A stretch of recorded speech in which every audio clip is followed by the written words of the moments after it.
BNP নেতা engineer Ishraq হোসেনকে ঢাকা দক্ষিণ সিটি কর্পোরেশনের মেয়র ঘোষণা করে নির্বাচন কমিশনের গেজেট স্থগিত চেয়ে করা রিট খারিজ করে দিয়েছেন আদালত। এর ফলে মেয়র হিসেবে ইশরাক হোসেনের শপথ নিতে কোনো বাধা নেই বলে জানিয়েছেন তার আইনজীবীরা। 22 মে বৃহস্পতিবার বিচারপতি মোহাম্মদ আকরাম হোসেন চৌধুরী ও বিচারপতি দেবাশিস রায় চৌধুরীর সমন্বয়ে গঠিত বেঞ্চ এ আদেশ দেন।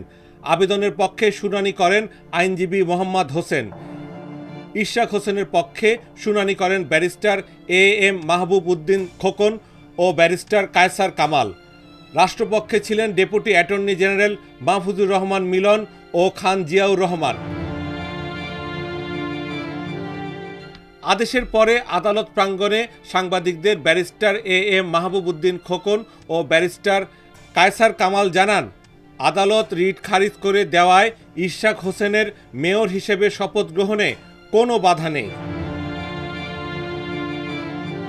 এদিকে রিট আবেদনকারীর পক্ষের আইনজীবী মোহাম্মদ হোসেন জানান, এই আদেশের বিরুদ্ধে আপিল বিভাগে যাবেন তারা।